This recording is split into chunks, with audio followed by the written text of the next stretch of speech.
Bonsoir. D'être venu, je suis sûr que c'est pas pour m'écouter moi, mais c'est pour Bertrand qu'on vous étonne ce soir. Pour les Mais deux. moi, nous, à la librairie, on avait décidé de faire une soirée concernant ce livre sans même l'avoir vous et l'avoir lu au départ. C'était uniquement parce que M. Badi est venu ici pour présenter son dernier livre qu'on avait senti avec tous nos êtres biculturels, persans et français à la fois. Et là, c'était normal que le livre qui va sortir, on va le chercher. J'ai remarqué qu'il y a un livre qui sort, j'ai dit à mon collègue, il y a un livre de M. Badi, on va prendre contact avec l'éditeur, tout ça. Mais, comme toujours, quand j'ai vu le livre, les éditeurs, il envoie le nombre des pages, tout ça, je dis, mais chaque fois qu'il écrivait un livre, c'était un gros bouquin, difficile, qui demandait des efforts à le lire. Qu'est-ce qu'il y a à lire? Après avoir fait son égo-histoire, le livre, l'Iran, c'était un peu égo-histoire. Après avoir fait ça, qu'est-ce qu'il lui avait fait? Arrive de faire un pont. Et je vous assure, j'ai reçu le livre, je l'ai lu, et quelle merveille. Pourquoi? Parce que moi, je regarde comme un Sherpa de la politique internationale, géopolitique, avec mes idées bien établies. J'ai grandi avec la géographie qu'on fait la guerre. Et récemment, j'ai été déchiré parce qu'on a jeté aux poubelles toute la collection d'Hérodote, que pour moi c'était un monument, mais numérique, il est à la disposition de tout le monde, c'est pas la peine. Donc vous voyez, et à un moment, je reçois un livre avec une écriture magnifique comme d'habitude, qui n'est pas seulement le professeur de Sciences Po, c'est pas l'égo-histoire personnelle aussi. Je peux dire que c'est le livre le plus subjectif qu'il a écrit. Je m'excuse si je me trompe. Non, non. Et c'est avec une telle richesse et qui réussit à vous ébranler dans toutes vos convictions de géographie, de géopolitique, de ce qui est le phénomène politique, phénoménologie politique, tout ce que vous aviez eu jusqu'à maintenant comme préjugé concernant l'importance de subjectif, l'identification de subjectif avec défendre ses intérêts propres. Le mot même social, sociétal, tout ça, dans un petit livre, c'est vraiment une nouvelle perception de l'évolution géopolitique du monde. Merci. Je suis très très content de faire cette soirée et je cède la parole à Bertrand Badi sans lui poser les questions que je pose d'habitude. C'est quoi ce livre? Pourquoi ce livre? On n'a pas besoin de ça. Ce livre s'impose par sa présence. On n'a pas besoin de le justifier d'aucune manière. Parce que les événements aussi sont venus pour nous rappeler combien c'est important la capacité de réflexion sur les problèmes avant de prendre la position. Et merci. Je vous cède la parole. Merci, ben, c'est moi qui dis merci. Je dis merci pour beaucoup de raisons. D'abord, je dis merci d'avoir organisé cette petite soirée où je suis venu avec la certitude que je ne trouverai que des amis. Et ça, avec les temps qui courent, c'est une prouesse. Ça fait du bien. Ça change des plateaux de télévision, des studios de radio et de bien des rencontres où on a toujours quelqu'un qui vous attend au tournant et avec la violence que vous connaissez aujourd'hui. Et oserais ajouter, je vous le disais en aparté, avec cette ambiance de police de la pensée qui vraiment est difficile à supporter. J'ai eu tout à l'heure un coup de téléphone d'un média, je dirais pas lequel, qui m'a dit « Ah ben vous devez venir parler, on va annuler parce que… » je vous passe les détails. Et je dis, bah oui, si j'étais venu, j'aurais dit, ah non, non, non, faut surtout pas dire ça à la télévision. Bon, voilà. Donc je suis content d'être parmi vous. Pour moi, c'est une fête. La fête est double parce que la Perse est là, et même si vous essayez de me piéger en tentant de me faire parler persan, mon cœur reste persan autant qu'il est français, et donc cette ambiance est encore, je dirais, un motif supplémentaire de satisfaction. Et puis je suis très heureux de pouvoir débattre de ce livre, dont je vais vous donner, à titre introductif, quelques indications de ce que j'ai voulu faire, puisque vous n'avez pas voulu me poser la question, je me la pose à moi-même. Qu'est-ce que j'ai voulu faire et quelle est l'utilité, la fonction d'un tel livre? Et puis après, je serai très heureux, bien entendu, que nous discutions ensemble. J'ai un but à travers ce livre. Je voudrais rendre les relations internationales à l'humain. C'est-à-dire, lorsque j'étais étudiant, il y a très très peu de temps, n'est-ce pas, ne riez pas, je vous en prie, c'est vrai. Peut-être, oui, mais dans ma formation initiale, on m'expliquait les relations internationales, c'est un domaine de l'exception. Parce que les questions intérieures et les questions extérieures sont séparées. Et parce que la société n'a pas à s'occuper de questions internationales. D'ailleurs, réfléchissez, le mot d'affaires étrangères dit bien ce qu'il veut dire, c'est-à-dire étranger à la société.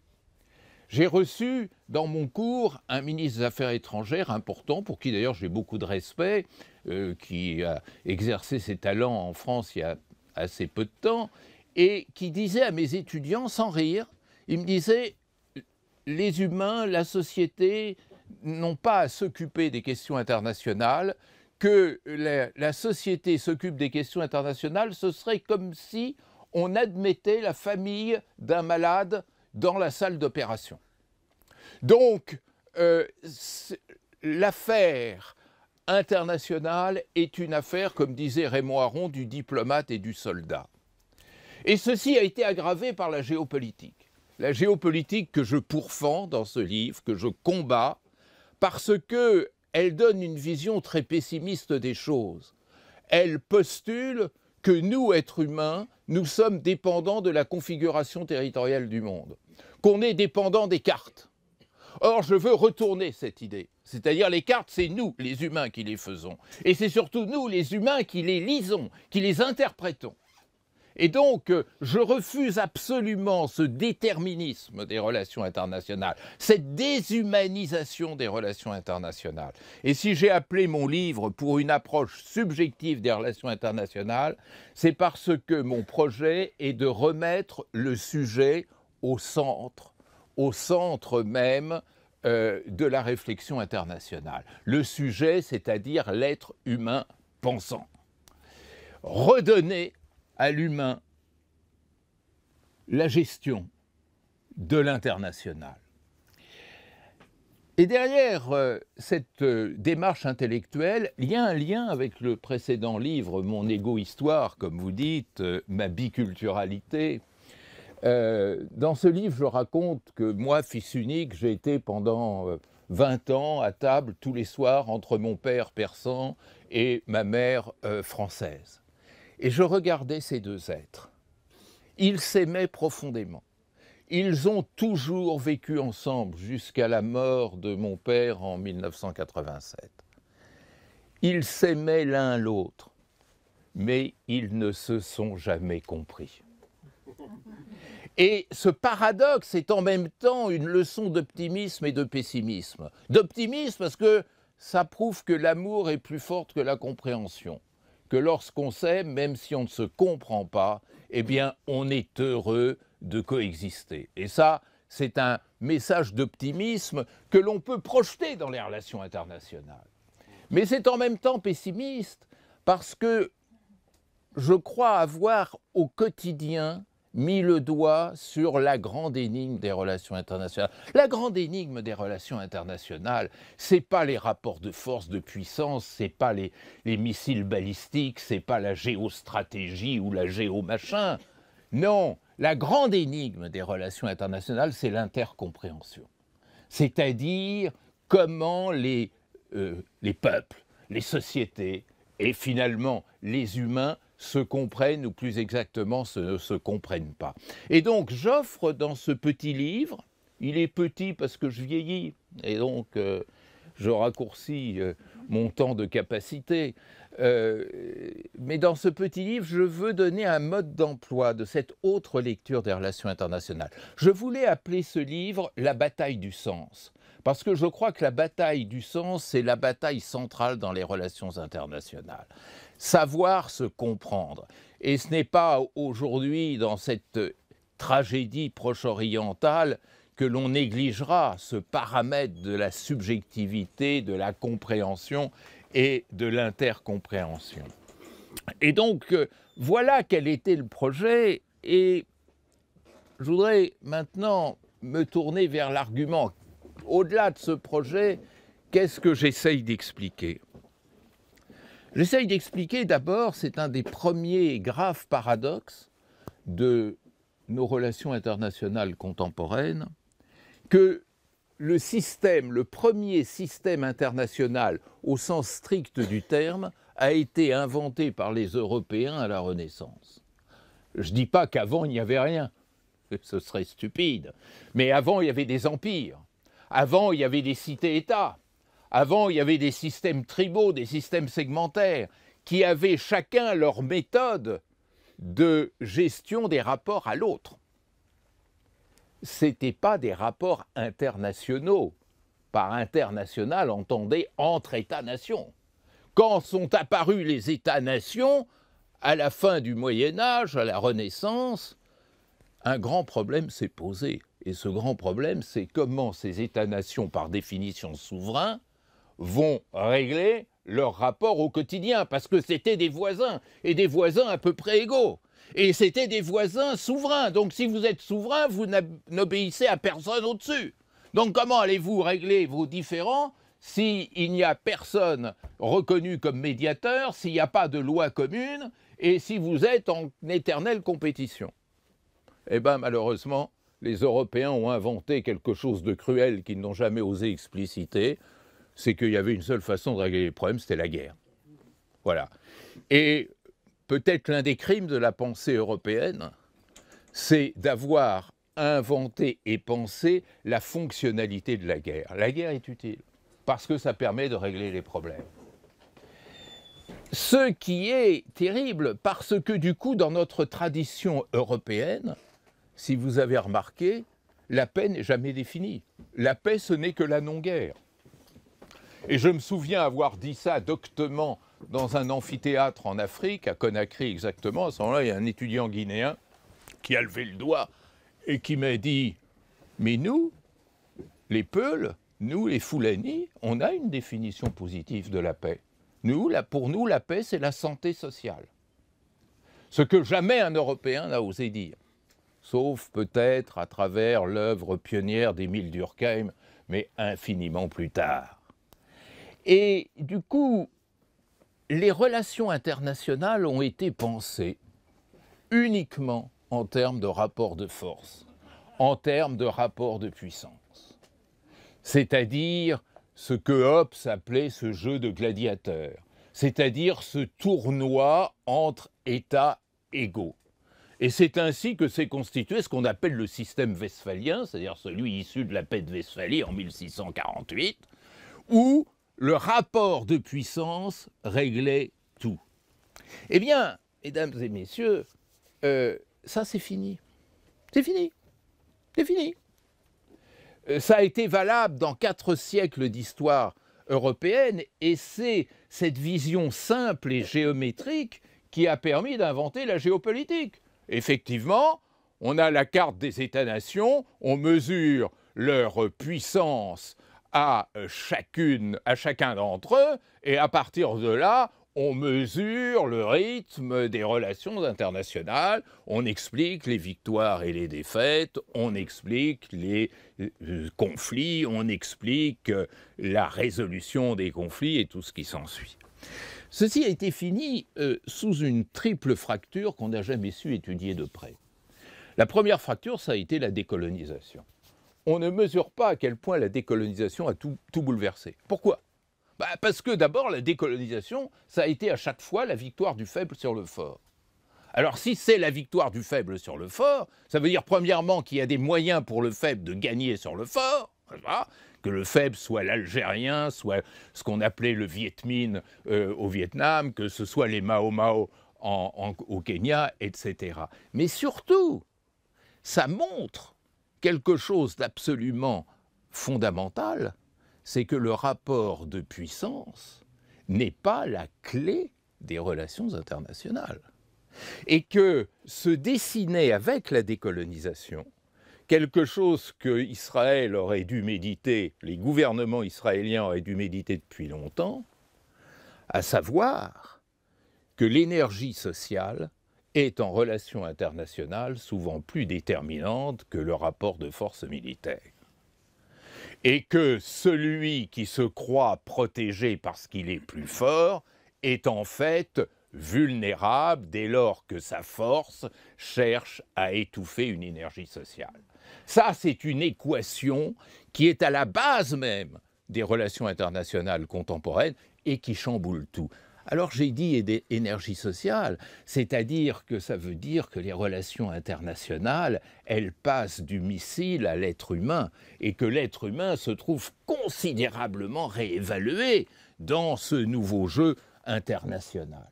La deuxième fracture à laquelle dont on a beaucoup parlé mais qu'on n'a pas su analyser jusqu'au fond, c'est la dépolarisation, la disparition de l'URSS, la fin de ce campisme qui retirait à l'idée d'équilibre de puissance sa signification. Si les deux pôles qui se faisaient face n'existent plus, ou du moins si l'un vient à disparaître, il faut trouver d'autres logiques.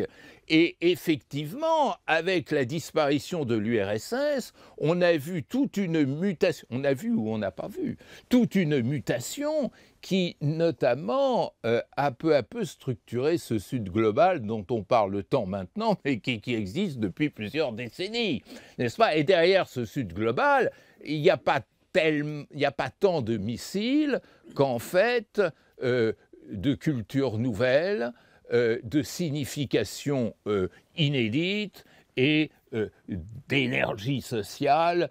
Qu'est-ce que c'est que cette énergie sociale qui vient du Sud? C'est vaincre l'humiliation, c'est vaincre le ressentiment, c'est vaincre la marginalisation, tout un tas de paramètres qu'ici on ne comprend pas. On n'a jamais compris ce qu'était un humilié et comment l'humiliation était un paramètre des relations internationales. Mais c'est pourtant cette révolte contre l'humiliation qui fait l'actualité internationale aujourd'hui. Et je vous dirais même plus, non seulement l'humiliation est une source d'énergie sociale, mais la pire des humiliations, c'est celle de l'humilié auquel on refuse le statut d'humilié. La double punition, c'est-à-dire cette humiliation niée. Et ça, c'est le problème des Palestiniens aujourd'hui. Non seulement les Palestiniens sont humiliés depuis 75 ans, mais on refuse même l'idée qu'ils soient humiliés. Et quand on dit de vous, non, vous n'êtes pas humiliés, vous avez même du culot, eh bien, effectivement, la rage gagne. Et la rage est à l'énergie sociale, mesdames et messieurs, ce que les armes de destruction massive sont à la stratégie ou à la géopolitique. Ce qui s'est passé le 7 octobre est ignoble, est terrible, et d'une violence et d'une cruauté extrême, mais c'est le visage de la rage, et la rage peut-être d'une cruauté extrême, nous le savons, mais du coup, nous, internationalistes, nous devons la prendre comme paramètre des relations internationales. Et enfin, le troisième paramètre, la troisième rupture, c'est la mondialisation. Après la décolonisation et la dépolarisation, la mondialisation. La mondialisation a doublé le système interétatique de milliers, de millions, de milliards de réseaux, de relations transnationales hors de contrôle de tout le monde et qui rythment la quotidienneté du jeu international. Et ça, nous ne savons pas le regarder. Comme nous ne savons pas prendre en compte le fait que nous sommes dans un monde où les imaginaires sont mondialisés. Autrefois, l'être humain qui souffrait de faim, qui mourait de faim, au fin fond du Nigeria ou du Mali. Il mourait dans l'anonymat et surtout dans l'ignorance que l'on pouvait vivre dans l'opulence. Il ne le savait même pas. Aujourd'hui, celui ou celle qui meurt de faim sait qu'en face, il y a des gens dans l'opulence. Et ceci crée une dynamique du ressentiment qui devient un des vecteurs essentiels des relations internationales actuelles. Alors, rassurez-vous, je vais bientôt me taire, mais à partir de cela, je prends prétexte de mon âge pour me permettre de fournir un mode d'emploi. C'est un petit mode d'emploi. C'est-à-dire comment regarder le monde. Comment regarder le monde ? Dans mon esprit, c'est 5 grandes questions. La première question, c'est quelle est la scène internationale? À quoi ressemble-t-elle? Alors, vous savez, on emploie des termes bizarres, communauté internationale, système international, forum, etc. Le paradoxe, c'est qu'il y a, mesdames et messieurs, 2 scènes internationales. Il y a la scène officielle, qui est celle des gouvernants, et qui reste structurée par les vieux schémas géopolitiques dont on parlait tout à l'heure. Tous nos princes ont dans la tête le Congrès de Vienne. D'ailleurs, regardez Kissinger, il en rêve la nuit du Congrès de Vienne. Bon. Et tous nos gouvernants font comme si on était encore au XIXe siècle, c'est-à-dire que les relations internationales sont des affaires de négociation entre gouvernants. Je te téléphone à Poutine, je te téléphone à Netanyahou, et comme ça je vais tout régler. Ça, c'est la scène officielle qui rythme les activités diplomatiques, mais qui est en complet décalage avec une autre scène qui est la scène réelle. Et cette scène réelle, c'est celle qui dérive de tout ce que je vous ai dit, c'est-à-dire de ces affects, de ces sentiments, de ces ressentiments, de ces cultures, de ces subjectivités de toute nature. Et le grand problème, c'est qu'on ne sait pas réconcilier les deux. Il y a effectivement deux façons de regarder le conflit israélo-palestinien aujourd'hui. Il y a la façon d'un président que je ne nommerai pas. Ben non, je veux quand même rentrer tranquillement chez moi ce soir. Qui part au Proche-Orient et qui dit voilà, moi j'ai la solution, on va monter une coalition anti-Hamas du modèle de celle que l'on a montée contre Daesh il y a quelques années. Mais ça, comme on dirait, ça n'imprime pas. Ça n'imprime pas sur la réalité du jeu international qui est maintenant un jeu complexe qui est fait justement de cette subjectivité des acteurs. Donc, cette scène internationale réelle qui se forme au quotidien, elle est éminemment subjective. La deuxième question qu'il faut se poser, après avoir identifié ces 2 scènes internationales qui ne se rencontrent hélas presque jamais, c'est qui sont les acteurs. Et là, autrefois, les choses étaient simples. Les acteurs, selon la grammaire aronienne, il y en a 193, c'est-à-dire les 193 États souverains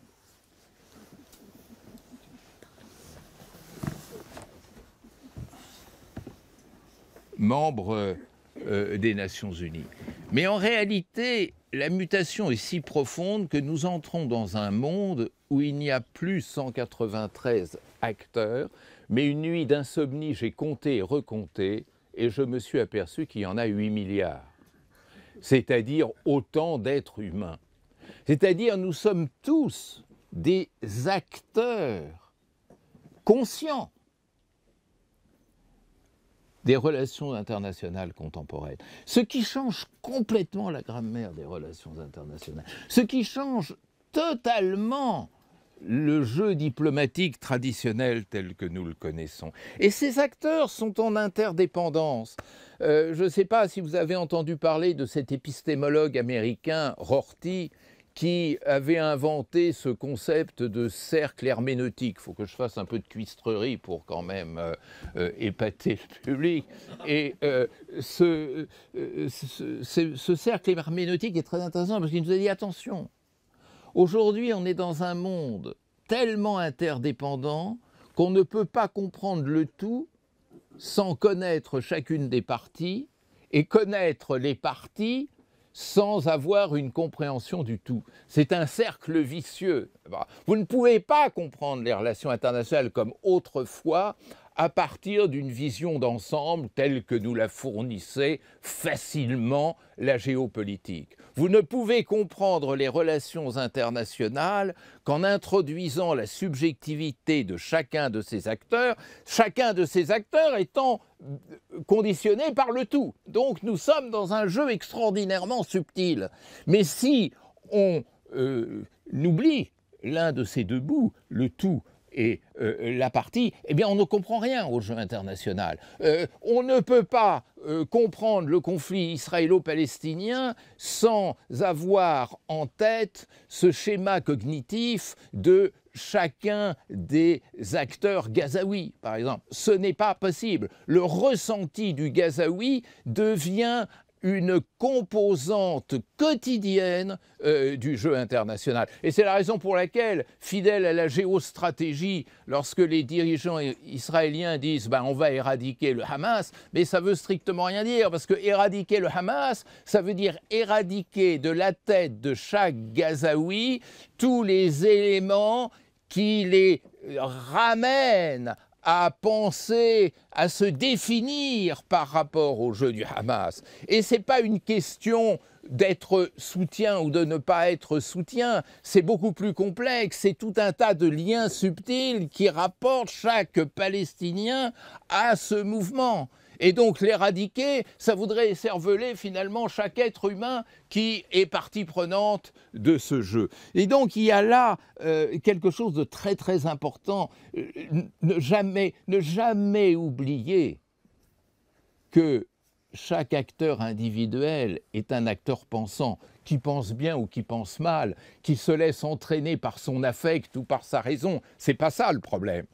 Mais chaque acteur est un acteur pensant. Et qu'est-ce que c'est qu'un acteur pensant? C'est un acteur qui ne cesse de se redéfinir à chaque moment de la vie en fonction du contexte nouveau. Un nouveau bombardement va complètement modifier la vision qu'il peut avoir de la situation. Et ça, ce sont les atomes qui font la réalité de la situation internationale. Ce n'est pas le rapport de force. Si c'était le rapport de force, le problème aurait été réglé une bonne fois pour toutes. Le plus puissant aurait gagné sur le plus faible. Avez-vous remarqué que depuis 1945, mis à part les coalitions montées sous mandat des Nations Unies, les États-Unis, la plus grande puissance du monde, a perdu toutes les guerres.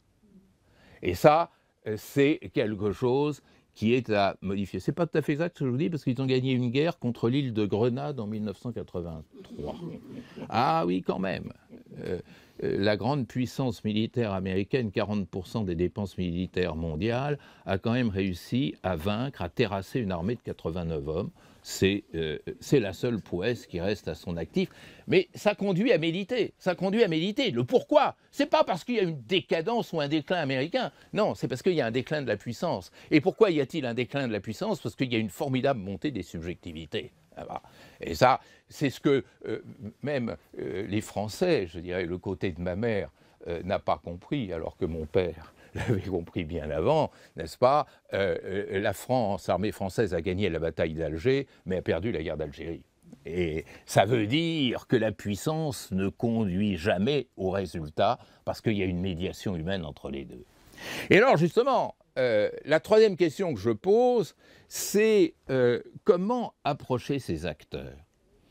Et là, nous avons... Alors, c'est mon côté maternel qui parle, c'est-à-dire nous, Européens, nous avons tendance à considérer que tous les acteurs pensent comme nous, et s'ils ne pensent pas comme nous, c'est parce que leur pensée n'est pas encore tout à fait développée. En gros, c'est à peu près ça. Mais moi, ce que je propose, en m'inspirant d'un anthropologue pour qui j'ai énormément de respect, je ne sais pas si vous le vendez encore ici, qui est Clifford Geertz, et ce livre fantastique, The Interpretations of Culture, traduit en français bizarrement sous le titre de Bali, aux éditions Gallimard.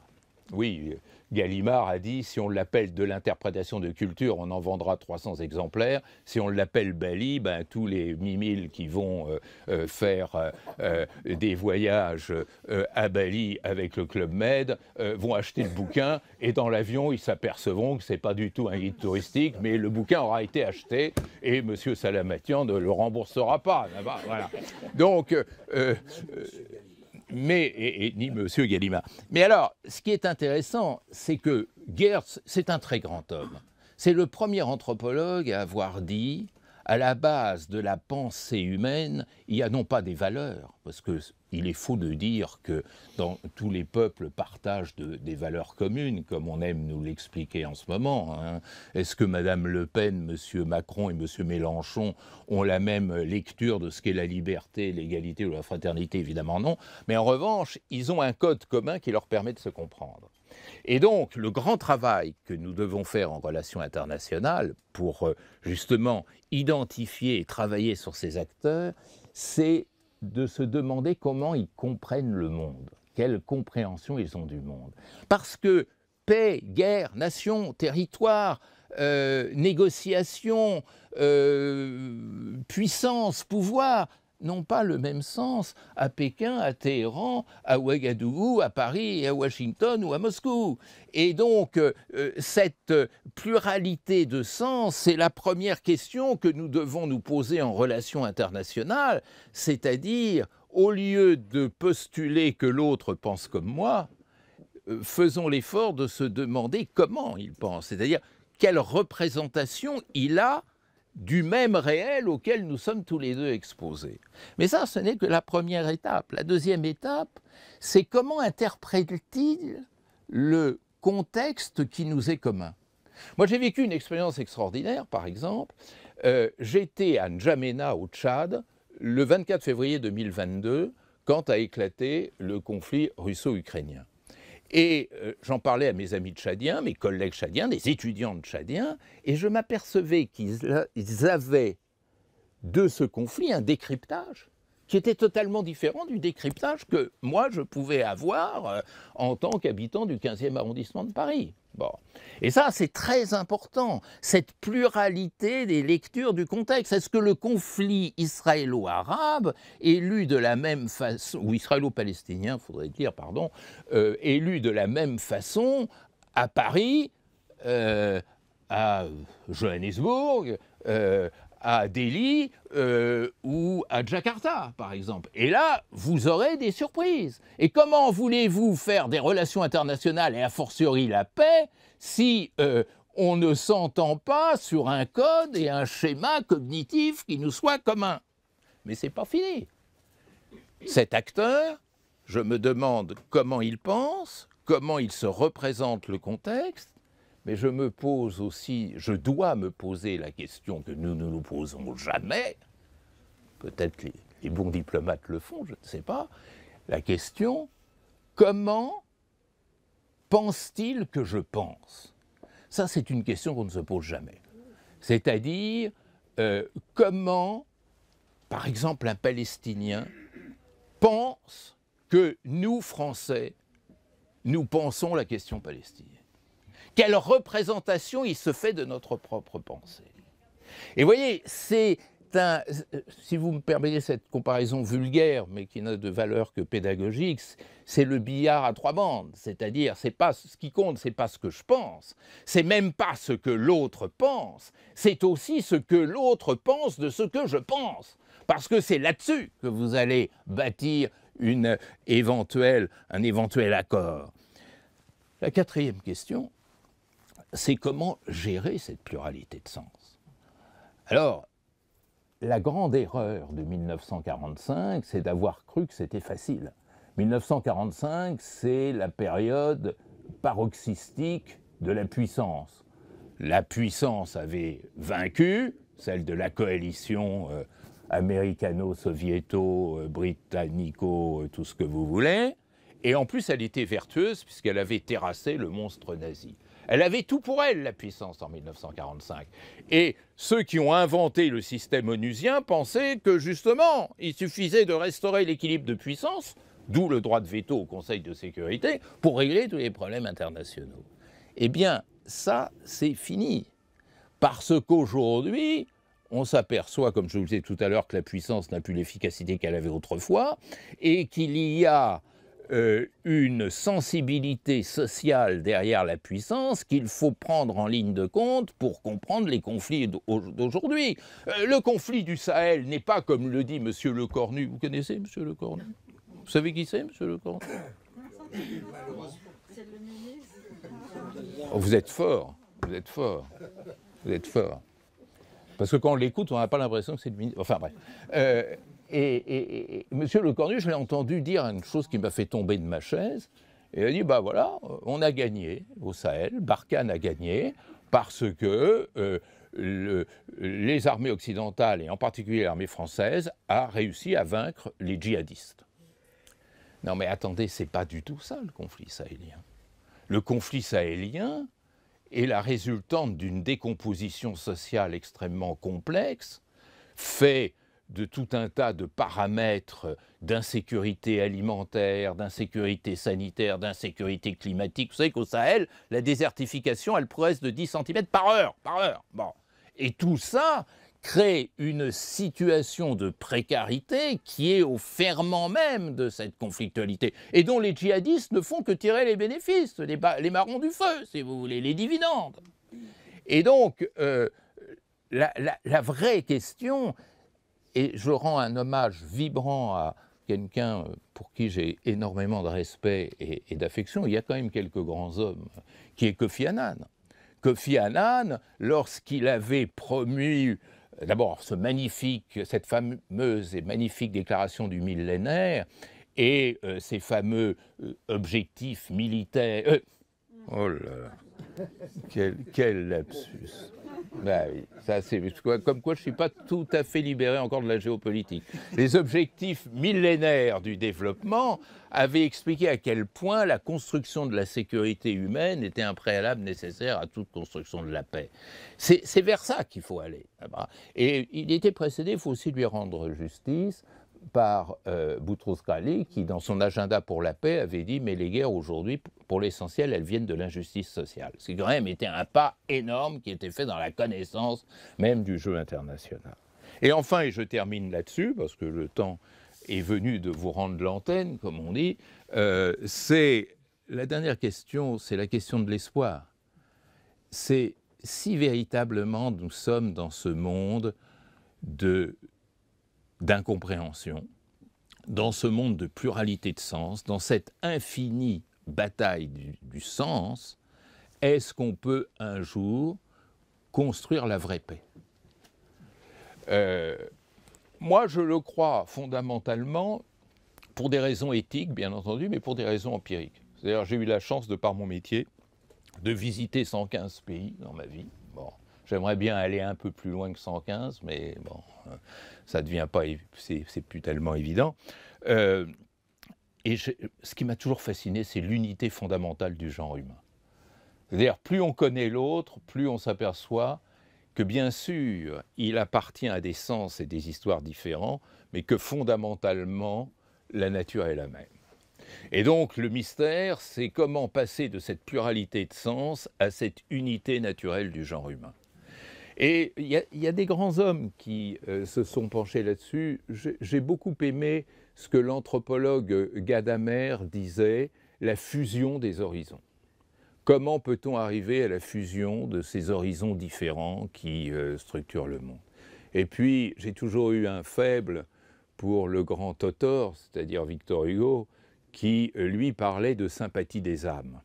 Je trouve que l'idée de sympathie des âmes est très très forte. Je pense qu'on peut arriver à cette fusion des horizons et cette sympathie des âmes à partir de la redécouverte, alors à partir de deux choses. D'une voie simple, qui est la redécouverte de l'universalité des besoins humains. Tout être humain a les mêmes besoins, c'est-à-dire de se nourrir, de se soigner, de s'éduquer, etc. Donc il y a bien des règles universelles de construction de l'humanité, et ça, le multilatéralisme peut le faire. C'était l'intuition de Kofi Annan, c'est pour ça que j'ai ce grand respect pour lui. Et l'autre élément, et je termine là-dessus, là est plus difficile. Là demande cette volonté que l'idée hugolienne de sympathie des âmes évoquait, c'est la reconnaissance de l'autre. Je pense qu'on peut faire converger des sens différents à partir du moment où on reconnaît l'autre, c'est-à-dire où on donne à l'autre le droit et la chance égale d'être acteur de ce monde. Et ça, c'est le grand échec de notre système international d'avoir été résolument construit sur un mode hiérarchique. Le grand drame de la pensée occidentale, c'est cette vision hiérarchique du monde, c'est-à-dire ce que l'infâme Jules Ferry avait consigné dans son idée que l'obligation des races supérieures était d'éduquer les races inférieures. Tant que l'on a cela en tête, eh bien, on n'a aucune chance de parvenir à la reconnaissance, ni donc à la sympathie des âmes, n'est-ce pas ? Pardon de terminer sur une note pessimiste. Je ne suis pas sponsorisé par les industries pharmaceutiques de tranquillisants, mais peut-être en aurons-nous besoin un certain temps. Il y a un fond raciste dans les relations internationales qui n'est pas aboli, et tant que ce fond ne sera pas aboli, tant qu'on ne considérera pas que tous les racismes sont également ignobles et qu'il n'y en a pas un qui mérite une manifestation et l'autre qui n'en mérite pas, eh bien, effectivement, nous serons en péril et le genre humain avec. Je vous remercie.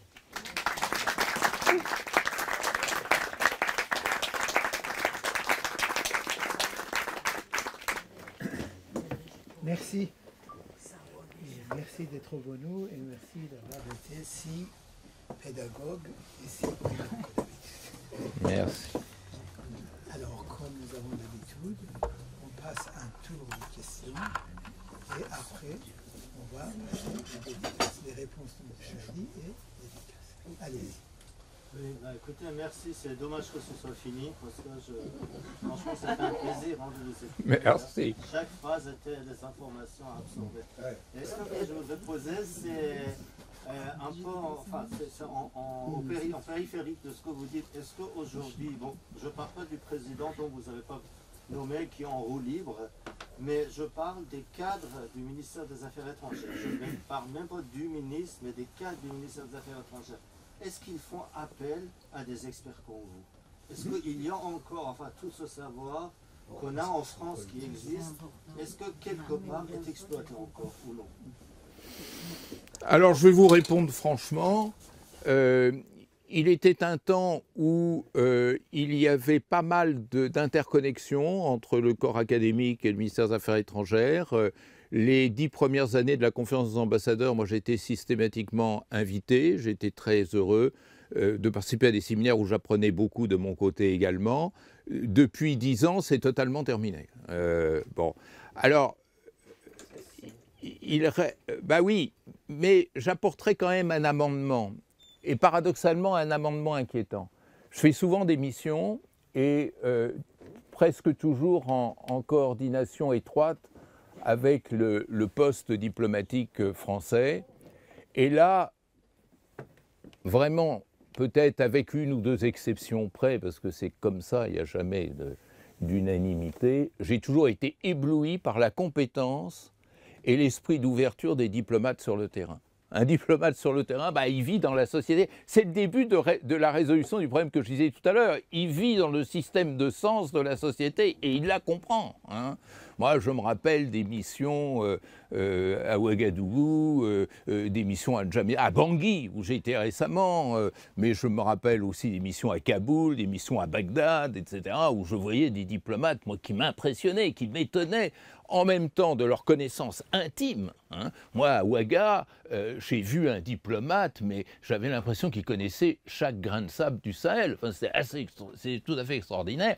Et en même temps, il nous écoutait. C'est-à-dire, ils étaient contents qu'on vienne là, et puis il nous disait, bah alors, comment réagissez-vous? Ça se fait. Mais là où le blocage est complet, c'est au niveau politique. Il n'est pas possible de parler aux politiques. Il est possible de parler aux diplomates, il est possible de parler à certains ministres des Affaires étrangères. Moi, j'ai gardé un souvenir très fort d'un certain nombre de ministres des Affaires étrangères. Oh, je peux les citer pour leur rendre hommage. Je veux dire, un homme comme Roland Dumas, par exemple, est un homme qui était extraordinairement ouvert et dont, enfin, qui ne demandait qu'à entendre. Puis après, il en faisait ce qu'il voulait. Je ne vais pas entrer, je ne vais pas donner une note à chacun d'entre eux, mais et Hervé de Charette aussi, de l'autre côté de l'échiquier. Et on pourrait ainsi continuer.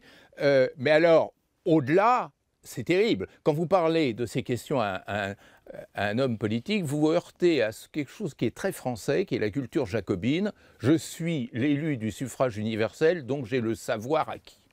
Je suis infaillible, puisque j'ai la bénédiction du suffrage universel. Vous êtes le professeur Tournesol, vous racontez vos histoires, vous êtes complètement coupé de la réalité. Et c'est dommage, parce que ce n'est pas la même chose dans tous les pays. Hein. Moi, je vois des pays où la symbiose est beaucoup plus étroite. Quelquefois même, elle est excessive. Après tout, je ne suis pas sûr que le passage de Henry Kissinger ou de Zbigniew Brzezinski par le département d'État a été une complète réussite. Mais en France, non, c'est vrai qu'il y a un blocage terrible. Et vous savez, la France a une pathologie grave.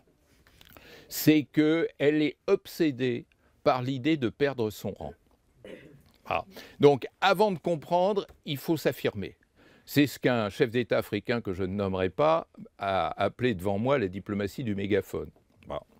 C'est-à-dire, le drame pour la France, ce serait de perdre son siège au Conseil de sécurité, ce serait de perdre son rang. Donc il faut, dès qu'il se passe quelque chose dans le monde, crier plus fort que les autres pour montrer qu'on existe et que l'on a un rang.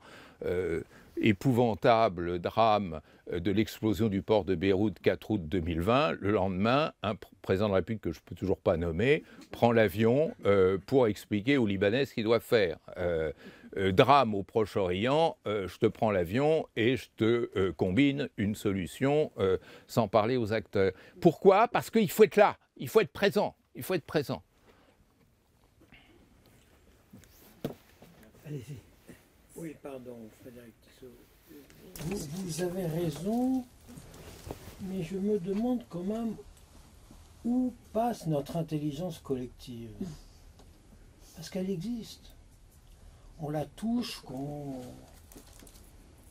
on rencontre des diplomates, quand on rencontre des étudiants de sciences politiques, quand on rencontre des chercheurs. On le voit qu'il y a cette intelligence quand même en France qu'on mésestime parfois, souvent. Mais comment se fait-il qu'elle n'arrive pas en haut du panier? Pourquoi les politiques ne s'en servent-ils pas? Parce que, je reprends un peu ma formule de tout à l'heure, parce que la hantise du politique, c'est être dépossédé de son pouvoir régalien. Dans la tradition française, l'international, plus que partout ailleurs, c'est la ressource principale de légitimité et de puissance d'un acteur politique. Si vous émasculez, si vous me permettez l'expression, mais je la crois fondée, le prince de ses attributs internationaux, à ce moment-là, vous le désacralisez d'un certain point de vue. Vous lui retirez une part essentielle de son autorité politique. Et même si on dit que les élections ne se gagnent pas sur les questions de politique étrangère, ce qui est de moins en moins vrai d'ailleurs, elles se gagnent souvent sur la capacité de montrer que l'on a une autorité internationale. Donc ça, on ne veut pas le partager.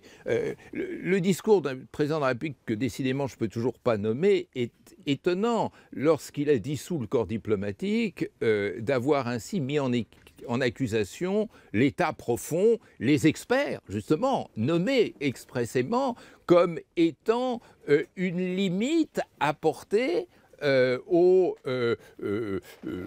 pouvoir du président. Et toute l'histoire de la Ve République, ça a été ça. Bon, au début, le général de Gaulle incarnait presque naturellement la politique étrangère de la France. Et après, on a théorisé ce qui est contraire au droit constitutionnel, l'idée d'un domaine réservé du président de la République, qu'il a matérialisé contre le Quai d'Orsay en créant la cellule diplomatique de l'Élysée, c'est-à-dire des collaborateurs qui lui étaient directement affidés et qui n'avaient pas à obéir au ministère des Affaires étrangères. Et ça continue. C'est encore comme ça que la politique étrangère de la France se fait. Je ne sais pas si vous avez lu l'entretien qu'a donné un ancien ambassadeur français très prestigieux et que je respecte beaucoup, qui est Yves Aubin de la Messusière. Et Yves Aubin disait, mais le propre d'un président de la République, c'est de vouloir faire de la diplomatie sans les diplomates. Et ça rejoint ce que vous avez eu.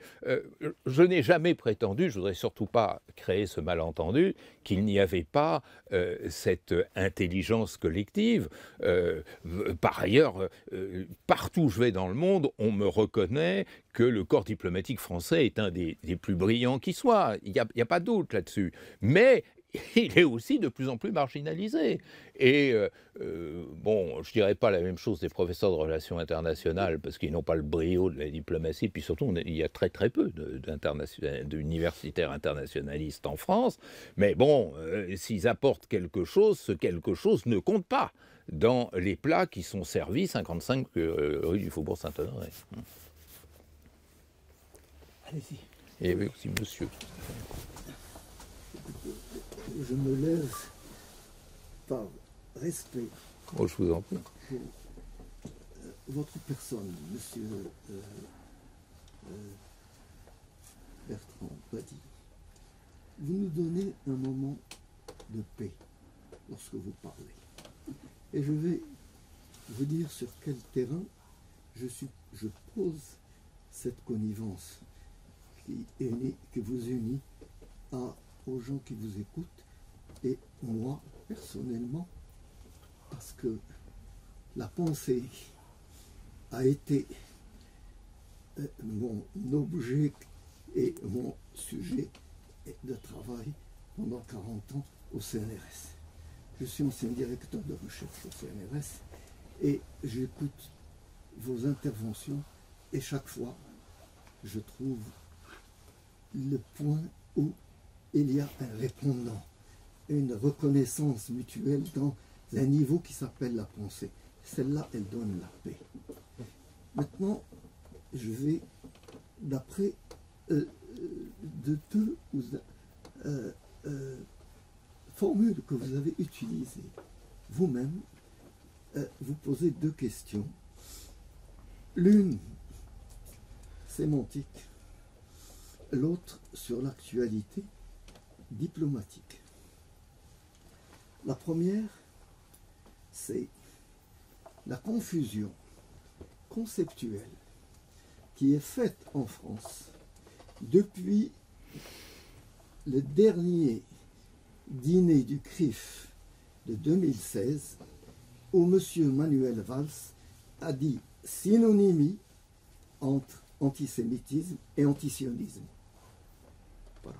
De là, ça va faire boule de neige. Le président de la République va le prendre, la même formule pratiquement. La première ministre va prendre la même formule pratiquement. Et cela donne,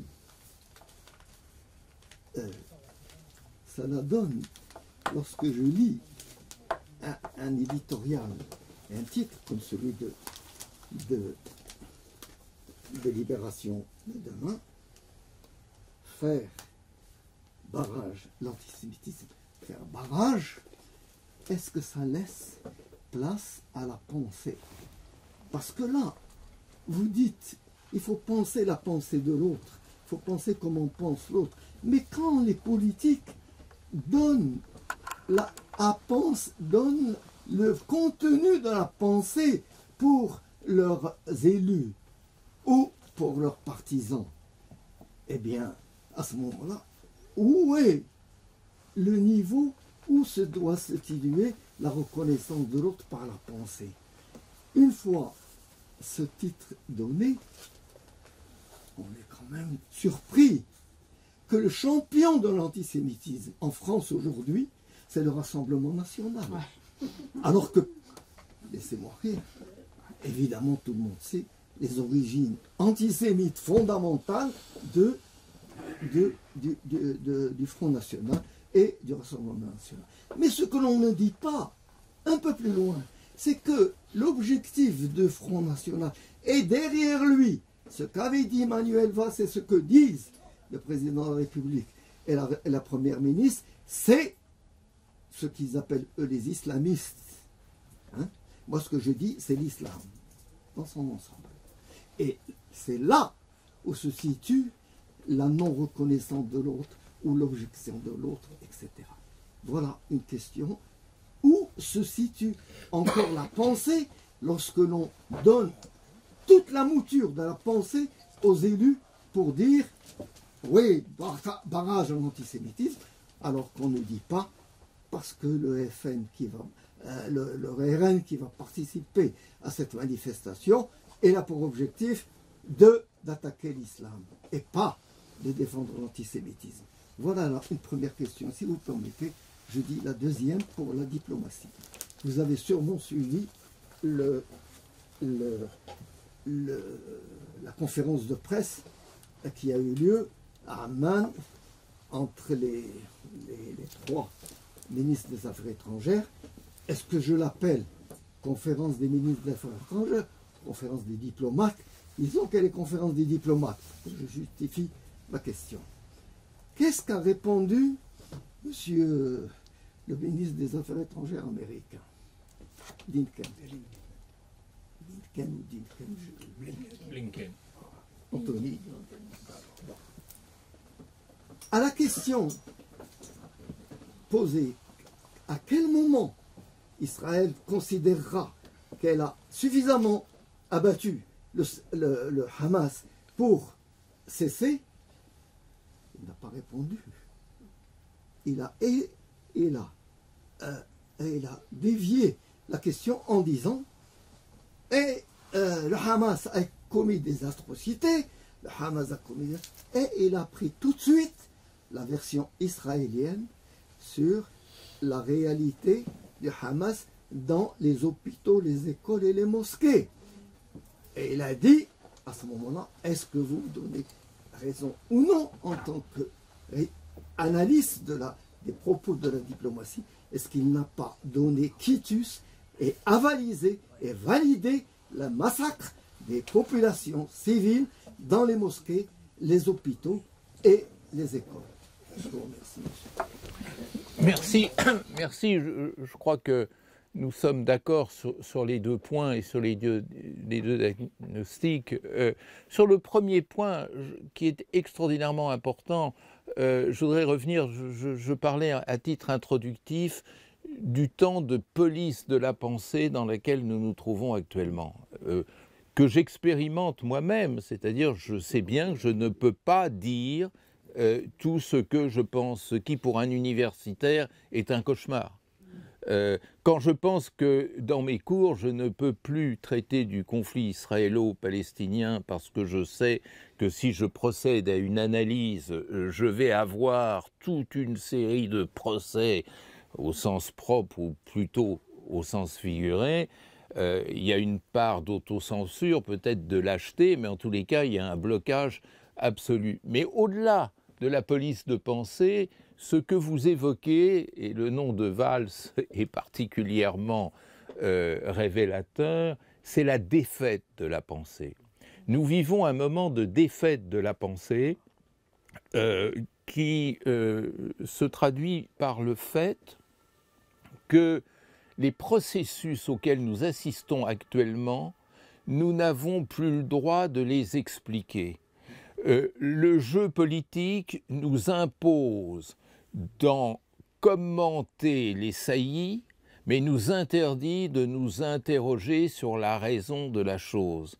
À partir de cette formule terrible, qui est la pire des formules que j'ai pu entendre dans le domaine de la science qui consiste à dire « expliquer, c'est justifier ». C'est une formule terrible, c'est la défaite de la pensée, puisque ça veut dire que non seulement il ne faut plus penser, mais que penser est dangereux, puisque ça justifie le crime. Comme si un médecin qui expliquait le processus génétique du cancer venait excuser le cancer. C'est totalement stupide. Comme si le grand Durkheim, lorsqu'il étudiait la sociologie du crime, le fait d'expliquer le crime venait à le justifier. Non seulement c'est une faute d'intelligence que de dire ça, mais c'est une responsabilité politique majeure parce que ça bloque les canaux de la compréhension, justement, que je désignais tout à l'heure. Là, nous sommes au centre d'un drame qui est le drame de notre société.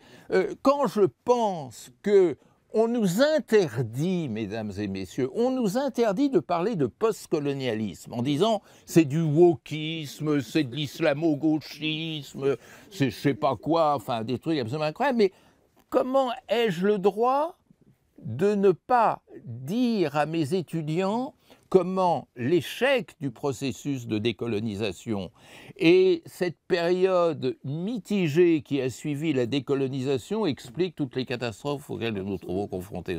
Nous n'avons pas le droit de le dire. Nous n'avons pas le droit de le dire. Monsieur Blanquer, ministre de l'Éducation en activité, a été présidé un colloque à la Sorbonne pour avaliser le fait qu'on n'a pas le droit de dire ça. Alors, ça va vous toucher ce que je vais dire, mais j'ai dit, mais j'ai l'impression d'entendre Khamenei, c'est-à-dire, voilà, et je dirais, je vous dis, c'est la reproduction exacte de Parch et Najès. Voilà, exactement, exactement, voilà. Exactement. Il y a des éléments de l'analyse scientifique qui sont haram. mais c'est absolument incroyable. Et c'est pire qu'en Iran, d'un certain point de vue, parce qu'en Iran, toute la société civile, je vois des messages de mes cousins, est consciente de ça. Est consciente de ça. En France, on ne débat pas de ces questions. On ne débat pas. Bon, bah oui, voilà, c'est vrai. Bon, et donc, et c'est pour ça, peut-être que je vais dans le paradoxe, parce que les souffrances en Iran aujourd'hui sont quand même supérieures aux souffrances ici en France, n'est-ce pas? Mais en même temps, moi, mon cousin m'envoie par WhatsApp d'Iran des messages où il me dit tout ça. Il me le dit, hein, et dans des termes assez violents. Mais je n'entends presque aucun de mes collègues me dire il y a un problème dans l'accomplissement de notre fonction. Vous avez totalement raison, vous mettez là le doigt sur quelque chose de tout à fait vrai. Quant à votre seconde question, moi j'abonde tout à fait dans votre sens aujourd'hui, c'est-à-dire la grande erreur, la gigantesque erreur de la diplomatie occidentale, c'est de traiter la question israélo-palestinienne, qui est une question du monde nouveau, c'est-à-dire comment un peuple peut s'accomplir dans ses droits ou pas, en termes anciens, qui est le rapport de puissance et le jeu d'alliance. À partir du moment où je suis l'allié d'Israël, où je considère que Israël est la pointe avancée de l'Occident au Proche-Orient, mon soutien doit être inconditionnel. Et donc, inconditionnel, ça veut dire par définition couvrir tout ce qui se fait. Et effectivement, là, on est dans une impasse. Et c'est la raison pour laquelle, dans ce livre, j'explique que si on ne remet pas l'impératif humain au premier rang, on va aller dans l'escalade de ce que j'appelais la rage tout à l'heure. Parce que quand vous imposez ça pendant 75 ans en disant faut pas, peu importe savoir si vous avez raison ou tort, mais moi, ma position diplomatique, c'est celle-là, eh ben, effectivement, vous risquez des explosions à l'image de ce qui s'est passé le 7 octobre. Je m'excuse, je passe une dernière question. Et après, on va passer. C'est le docteur qui avait demandé avant. Allez. Tu m'as trahi. Non, je m'excuse. J'allais interpeller l'orateur brillant sur la scène avec laquelle il est entré dans le débat, c'est-à-dire c'était le bloc opératoire. Oui. Et il a lâché cette phrase en disant la diplomatie aujourd'hui fonctionne en disant il ne faut pas laisser entrer la famille de malades au bloc opératoire. Ce qui est vrai, et heureusement d'ailleurs. Au bloc opératoire. Là, bah oui. Le résultat. Oui, c'est vrai pour les médecins, pour les chirurgiens, mais pas pour les diplomates. Je vais vous dire pourquoi. Parce que il y a un contrat dans un cadre défini. S'il faut que le chirurgien puisse opérer ce malade en toute sécurité, Bien sûr. il ne faut pas qu'il soit gêné par Ça, nous sommes la d'accord. subjectivité collective. Ça, nous sommes Donc, d'accord. la famille va arriver avec une subjectivité collective qu'on peut apprécier ou ne pas apprécier, ça c'est un autre débat, qui va entraver Ça, c'est le vrai. mode de fonctionnement, codifié, répété, vérifié. Donc là, effectivement, je vous suis sur tout ce que vous dites, mais je pars un peu inquiet en disant, in fine, et on n'a pas le temps d'entrer dans le vif du sujet. Il y a un exemple extraordinaire chez les Iraniens, on connaît la subjectivité collective. Vous vous souvenez de l'image de Khomeini dans la Lune, je vais pas, il y en a d'autres. Voici le premier président de la République de l'Iran qui est confronté à un événement inouï. Il faut qu'il gère, avant qu'il soit président, il est responsable du ministère des Affaires étrangères. Il faut qu'il gère l'affaire des otages américains. Lisez, je pense que vous lisez le persan, lisez la lettre qu'il adresse au public. Kurt Waldheim, le président de l'ONU de l'époque. C'est un mélange de subjectivité collective, de revendications justifiées et de spéculation ou de l'imaginaire. Or, ce qu'on attend d'un responsable, c'est de gérer l'affaire s'il ne peut pas modifier fondamentalement la règle du jeu, ou en attendant qu'il puisse modifier fondamentalement la règle du jeu. Donc, j'aimerais partir, vous voyez, non frustré de votre message d'espoir. On va transformer votre message de désespoir en espoir. Oui. Que, effectivement, les règles internationales ont quand même quelques côtés positifs. Ah oui, mais il y a deux différences entre nous. D'abord, je crois que vous avez raison, quand on opère un malade, on ne fait pas entrer la famille en salle d'opération. Ça, c'est incontestable. Mais c'est la métaphore qui est contestable, c'est la comparaison. Parce que le chirurgien, il a pour fonction de supprimer un mal physique sur un patient malade. La pathologie, c'est ce qu'il y a, si vous me permettez l'expression un peu crue, dans le ventre du malade. En relation internationale, ce n'est pas ça. Le problème en relation internationale, c'est le problème de tous. Ce n'est pas le problème spécifique, propre aux diplomates. C'est un problème collectif. C'est-à-dire que si vous faites l'impasse sur cette subjectivité collective, vous ne pourrez jamais régler le problème. Lorsque vous dites, par exemple, continuons à parler de ce conflit israélo-palestinien, on va régler le problème israélo-palestinien en éradiquant le Hamas, on oublie que l'objet, ce n'est pas le Hamas, l'objet, c'est les 2,5 millions de Gazaouis et je dirais les 20 millions de Palestiniens pour intégrer également les Cisjordaniens et les gens de la diaspora. C'est-à-dire ce pourquoi je milite dans ce livre, c'est pour montrer que les problèmes de relations internationales sont les problèmes de tout le monde. La maladie d'un malade, c'est le problème du corps du malade. Et les autres, effectivement, n'ont pas à s'en occuper. Leur subjectivité collective est étrangère au mal. Hein. Elle est conséquence du mal, mais elle est étrangère au mal. Tandis qu'en relations internationales, les problèmes internationaux sont des problèmes qui relèvent de cette subjectivité collective. Alors maintenant, c'est aussi différent des problèmes des règles. C'est-à-dire, c'est bien qu'il y ait des règles qui sont d'ailleurs peu respectées, même généralement pas respectées du tout, mais ça c'est un autre problème. Je ne suis pas pour l'abolition de ces règles. Je suis d'abord pour que ces règles soient révisées de manière à ce qu'elles soient définies et construites par tout le monde. L'un des grands problèmes des pays du Sud, c'est qu'ils disent « mais ces règles-là, nous, on n'a jamais participé même à l'élaboration de l'une d'entre elles ».